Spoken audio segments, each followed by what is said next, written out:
एक समय की बात है, भारत के एक गांव में एक बहुत ही लालची आदमी रहता था, जिसका नाम था कलंदर। वह उस गांव के राजा के लिए टैक्स जमा करने का काम करता था और उसी गांव में ही रहता था।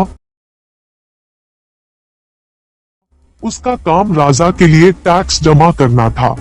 इसको कलंदर जो उसे पाने के लिए लोगों से टैक्स लेने के नियमों को बदल देता और टैक्स के नाम पर उनसे जो चाहता वह हासिल कर लेता, जैसे उनकी बकरियां, बैल, फसल आदि। धीरे कलंदर की लालच की आदत की बात पूरी जगह फैल गई।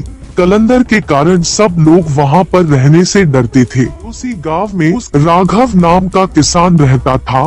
राघव का एक बेटा था विशाल, जो बुद्धिमान था।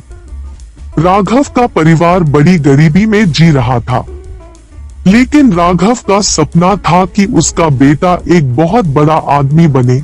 एक बार जब सब लोग बैठकर इधर उधर की बातें कर रहे थे, तो विशाल ने लालची कलंदर के बारे में सुना और विशाल ने निश्चय कर लिया और बोला, मैं किसी ना किसी तरह से इस लालची कलंदर को राजा से सजा जरूर दिलवाऊंगा। राजा को कलंदर के इस लालची स्वभाव के बारे में पता नहीं है, इसीलिए ये मुंह मांगे कर वसूल करके सबको सताता है। कलंदर एक बड़ा ही शातिर और चालाक आदमी था, इसलिए विशाल ने बहुत सोच समझकर एक योजना बनाई। अपने परिवार के सो के उठने से भी पहले वह अपने पिता के बगीचे में गया और वहां लगे एक छोटे से आम के पेड़ को खोज के निकाल लिया। विशाल पेड़ को लेकर जल्दी जल्दी कलंदर के गांव की तरफ से निकल पड़ा। उसे किसी भी तरह सुबह के समय ही अपनी योजना के अनुसार कलंदर के सामने पहुंचना था, वो भी तब जब वह लोगों से टैक्स वसूल कर रहा हो। ठीक समय पर विशाल कलंदर के सामने पहुंच गया। उस समय कलंदर लोगों से टैक्स वसूल कर रहा था। ऐसी हिंदी कहानियाँ, जादुई कहानियाँ और सिंड्रेल की कहानियाँ के लिए फ्री में सब्सक्राइब करें।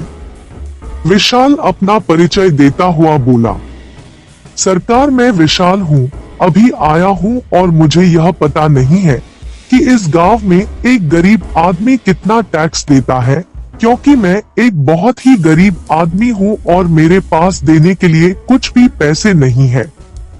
उसकी बात सुनकर लालची कलंदर बोला, कुछ ना कुछ तो तुम्हें देना ही होगा, तुम्हारे पास क्या है? विशाल ने अपने पेड़ की तरफ देखकर कहा, मेरे पास बस यह जादुई पेड़ है, इसके सिवा कुछ भी नहीं है। कलंदर ने हैरान होकर कहा, जादुई पेड़? जादुई पेड़ का नाम सुनकर कलंदर बड़ा खुश हुआ और उसने पूछा कि आखिर इसमें क्या जादू है? विशाल ने चालाकी से हंसते हुए कहा, अरे मालिक, ये बहुत ही कमाल का पेड़ है।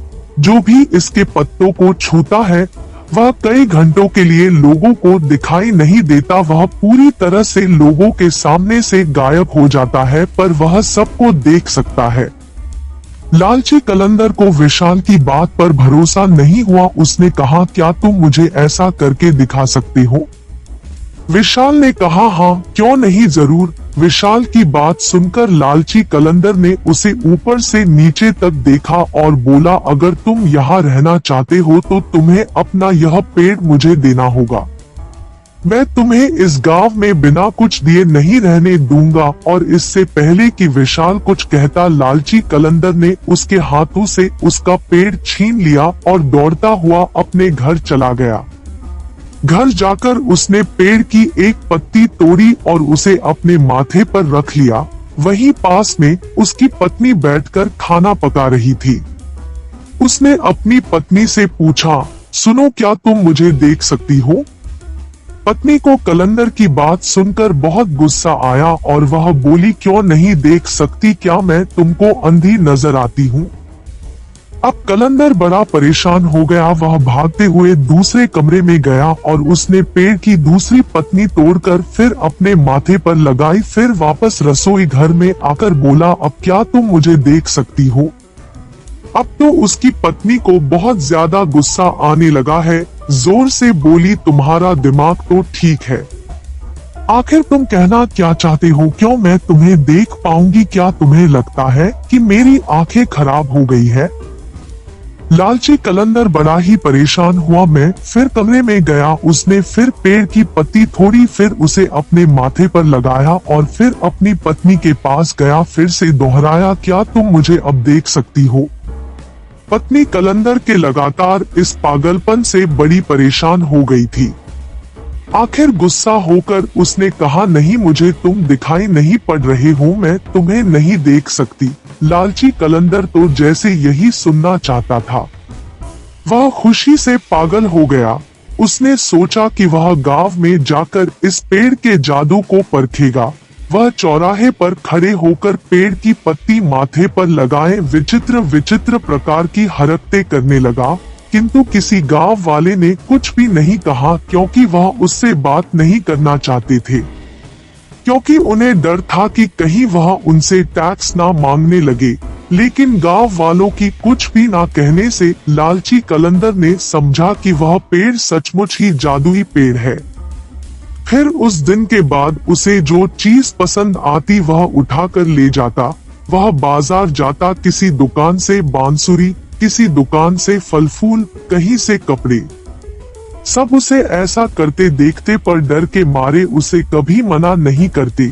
लेकिन वह लालची कलंदर यह समझता कि वह किसी को दिखाई नहीं देता, इसलिए कोई उसे कुछ नहीं कहता। एक दिन गांव को देखने के लिए राजा की शाही गाड़ी गुजरी। कलंदर ने देखा कि राजा की गाड़ी में बेशकीमती हीरे जवाहरात आदि से सजी हुई थी। लालची कलंदर ने आदत के अनुसार पेड़ का पत्ता अपने माथे पर रखा और राजा की बग्घी से हीरे जवाहरात चुराने लगा। सरेआम उसकी यह हरकत देखकर राजा को बड़ा गुस्सा आया। उन्होंने चिल्लाकर कहा, गिरफ्तार करो इसे। अब लालची कलंदर बड़ा परेशान हो गया। उसने कहा, महाराज मुझे क्षमा करे, इसमें मेरी गलती नहीं है। एक गरीब आदमी ने मुझे यह जादुई पेड़ दिया जिसकी पत्तियां अपने सर पर रखकर मैं अदृश्य हो जाता था।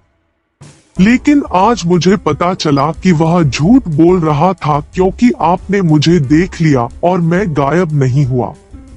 राजा को उसकी बात सुनकर बहुत गुस्सा आया। राजा ने कहा, यह तो बिल्कुल ही पागलों की तरह बात कर रहा है। क्या कोई पेड़ ऐसा भी होता है जिसकी पत्ती माथे पर रखकर कोई गायब हो जाता है? ऐसे पागल आदमी को हम टैक्स वसूली के काम पर नहीं लगा सकते। राजा ने तुरंत ही कलंदर से उसकी नौकरी छीन ली और इसके बाद लालची कलंदर सारी जिंदगी उसी गांव में लोगों के सामने अपना मुंह छुपाकर जीता रहा। अपने लालच के कारण उसे सारी जिंदगी शर्मिंदगी झेलनी पड़ी। गांव वालों को जब पता चला कि विशाल ने किस चालाकी से कलंदर को उसके अन्याय की सजा दिलाई है, तो सभी ने उसकी बड़ी सराहना की। और जब यह बात राजा तक पहुंची तो राजा ने विशाल की बुद्धिमानी देखकर विशाल को ही टैक्स वसूली की नौकरी दे दी और विशाल न्याय पूर्वक गांव में टैक्स वसूली का काम करते हुए आराम से जीवन बिताने लगा। लालच और अन्याय के कारण कलंदर को अपनी जिंदगी लोगों के ताने सुनकर शर्मिंदगी के साथ बितानी पड़ी। दोस्तों, हमें कभी भी लालच नहीं करना चाहिए। जब भी हम लालच करते हैं तो अपना ही नुकसान होता है। जिस तरह इस कहानी में कलंदर ने लालच किया और अपनी नौकरी और इज्जत दोनों ही खो बैठा।